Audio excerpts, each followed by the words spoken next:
Everyone, welcome back. तर आजचा vlog मी इव्हनिंगला start केलेला आहे, कारण आज बाल्कनीमध्ये मी एक लॅम्प इन्स्टॉल करतेय. या एका लॅम्पमुळे माझ्या बाल्कनीचा पूर्ण मेकओव्हर झाल्यासारखा वाटला. बाल्कनीमध्ये एक चेअर आणि टेबल आहे, तर त्या टेबलच्या वरती मी हा लॅम्प इन्स्टॉल करणार आहे. आणि हो, तुम्हा सर्वांना नवीन वर्षाच्या माझ्याकडून खूप खूप शुभेच्छा. चला तर मग माझ्यासोबत या व्लॉगमध्ये एक शांत इव्हनिंग स्पेंड करा. तर हा लॅम्प आम्ही सिटीमधून आणला होता.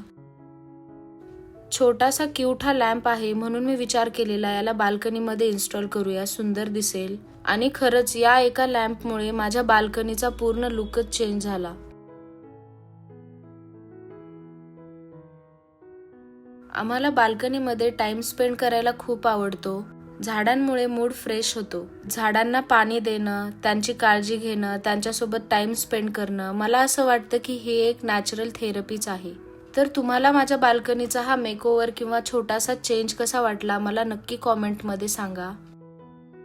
इथे तनुज मला हेल्प करतोय वायर हाईड करण्यासाठी.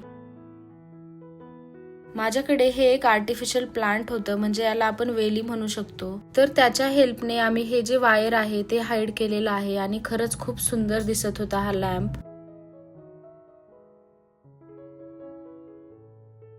चला मग आता जाऊया आपण किचन मध्ये, कारण मला किचन मध्ये भरपूर कामं करायची आहेत आज. मी हा व्लॉग ख्रिसमसच्या सुट्ट्या चालू होत्या तेव्हा शूट केलेला. सानवीच्या स्कूलला सुट्टी असल्यामुळे एकदम निवांत कामं चालू असतात माझी.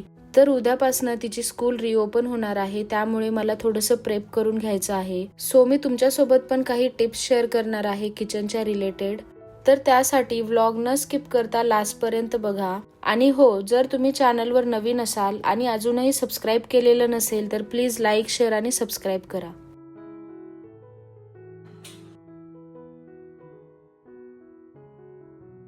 तर बाल्कनीमध्ये लॅम्प इन्स्टॉल केल्यानंतर मी सगळ्या लाईट्स ऑन करून घेतल्या.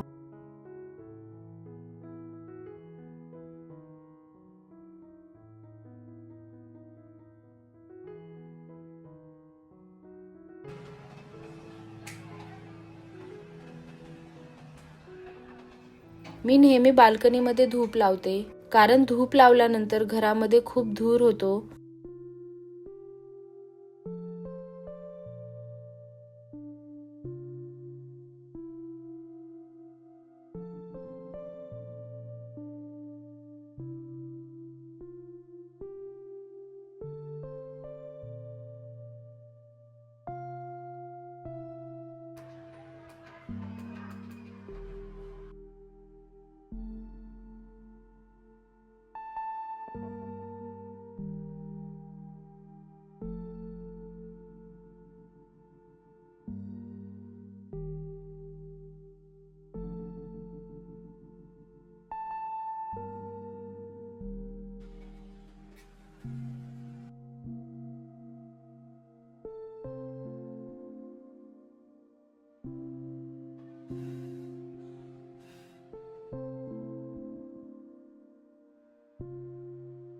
चला आता जाऊया किचन मध्ये.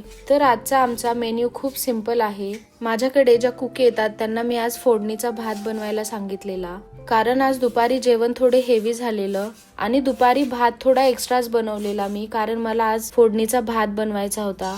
माझ्या घरामध्ये फोडणीचा भात सगळे आवडीने खातात. तुम्ही फोडणीचा भात कसा बनवता? माझी तर खूप सिंपल रेसिपी आहे. फोडणीचा भात बनवते वेळेस मी कांदा, कोथिंबीर, हिरवी मिरची, कढीपत्ता आणि भरपूर शेंगदाणे टाकते.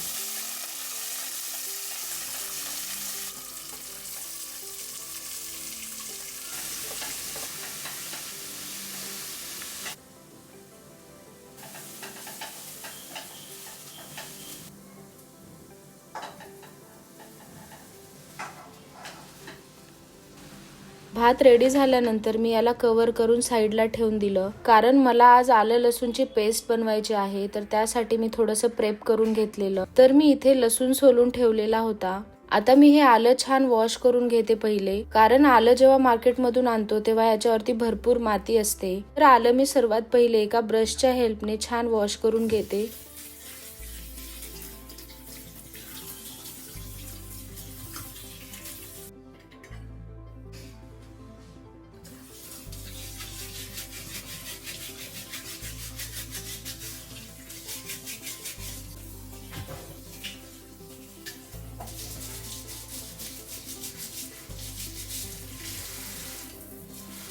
हा छोटासा कॅरेट शेपचा ब्रश खूप युजफुल वाटतो मला अशा छोट्या छोट्या गोष्टी वॉश करण्यासाठी.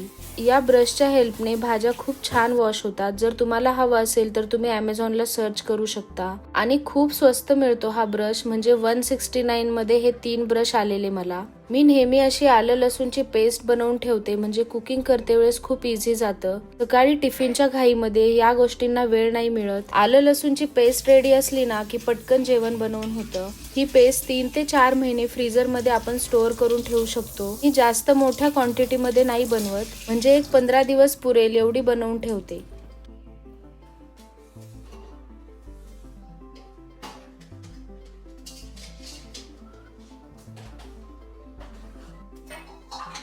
तर ही आलं लसूणची पेस्ट बनवण्यासाठी एका मिक्सर जार मध्ये ऍड करायचा लसूण आणि त्याच्या हाफ क्वांटिटी मध्ये आलं घ्यायचं. म्हणजे जर आपण 1 वाटी लसूण घेतला असेल तर अर्धी वाटी आलं घ्यायचं. मग यात ऍड करायचं मीठ आणि थोडंसं ऑइल. या पेस्ट मध्ये मीठ यासाठी टाकायचं कारण मीठ ॲज अ प्रिझर्वेटिव्ह काम करतं आणि ऑइलमुळे हे ग्राइंड व्हायला हेल्प होते. आणि जर हे बारीक होत नसेल तर तुम्ही थोडंसं पाणी पण टाकू शकता.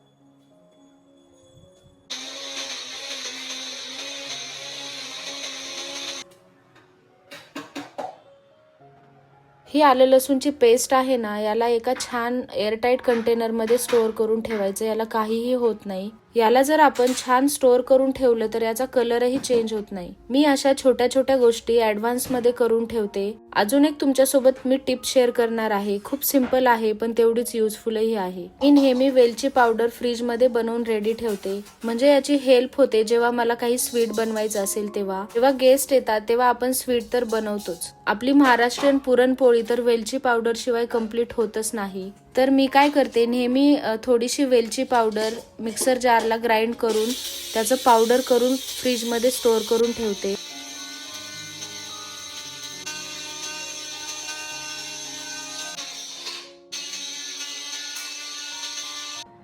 जेव्हा कुठलंही स्वीट बनवायचं असेल तेव्हा याची खरंच खूप हेल्प होते. जेव्हा मला पुरणपोळी, शिरा किंवा कुठलीही स्वीट डिश बनवायची असते ना, तेव्हा मी फक्त हे फ्रीज मधून काढते आणि यूज करते. ही जी पावडर आहे याला चाळणीने चाळून घ्यायचं आणि मग याला एका एअरटाईट कंटेनर मध्ये छोट्याशा जार मध्ये तुम्ही स्टोअर करून फ्रीज मध्ये ठेवू शकता. एअरटाईट जार मध्ये स्टोअर केल्यामुळे याचा फ्लेवर जशाच तसा राहतो. आणि मी थोडेसे ड्राय फ्रुट्स पण नेहमी कट करून फ्रीज मध्ये ठेवते छोट्या छोट्या कंटेनर्स मध्ये. मग स्वीट बनवायला फार कमी वेळ लागतो.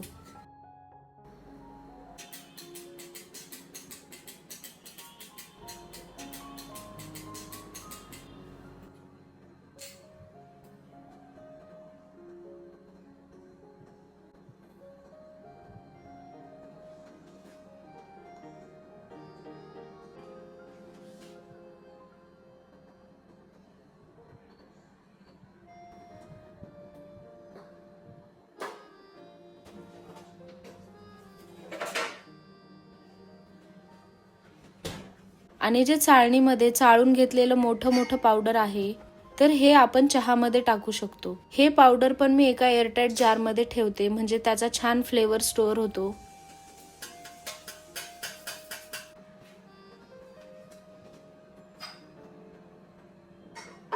तर अजून मी तुमच्यासोबत एक विंटर स्पेशल रेसिपी शेअर करणार आहे. आता विंटर्स मध्ये खूप छान फ्रेश मटार मिळतात. तर मी फ्रोझन पीस घरीच बनवून ठेवते. काल रात्री मी फ्रेश मटार आणून मूवी बघते वेळेस ते सोलून ठेवलेले. आता याला छान वॉश करून घेऊ आणि मग आपण बघूया हे स्टोअर कसे करायचे ते.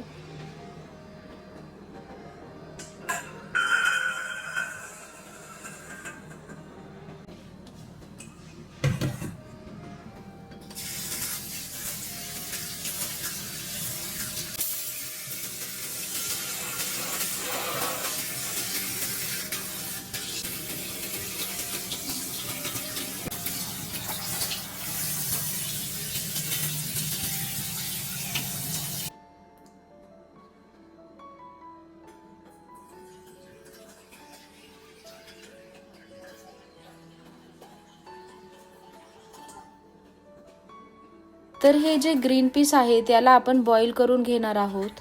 त्यासाठी मी एका पॅन मध्ये भरपूर पाणी ऍड केलं.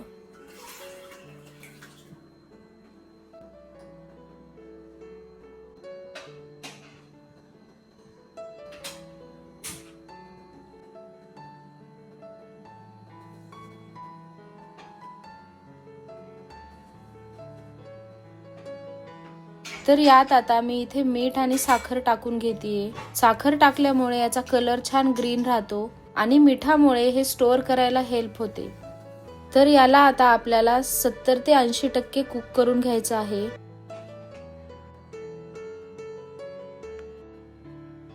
असे फ्रोझन पीस मार्केटमध्ये खूप महाग मिळतात. याला जर आपण सीझन मध्ये म्हणजे विंटर्स मध्ये व्यवस्थित कुक करून छान स्टोअर करून ठेवलं ना फ्रीझर मध्ये, तर हे 7 ते 8 महिने आरामात टिकतात. मार्केटमध्ये जे फ्रोझन पीस मिळतात तेही असे स्टोअर केलेले असतात.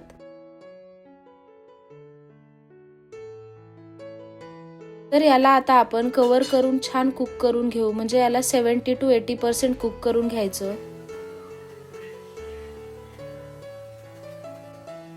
आता हे 70 to 80% कुक झाल्यानंतर मी याला काढून घेतेय.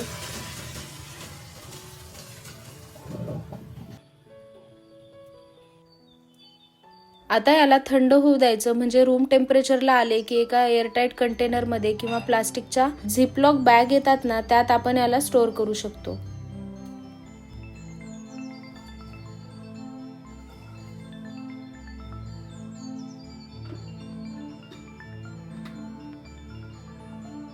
अशा प्रकारे आपण किचन मध्ये ऍडव्हान्स मध्ये थोडंसं काम करून आपला भरपूर वेळ वाचवू शकतो. तर तुम्हाला माझ्या किचन टिप्स कशा वाटल्या मला नक्की कॉमेंट्स मध्ये सांगा. आणि सुट्ट्या असल्यामुळे निवांत कामं चालू आहेत.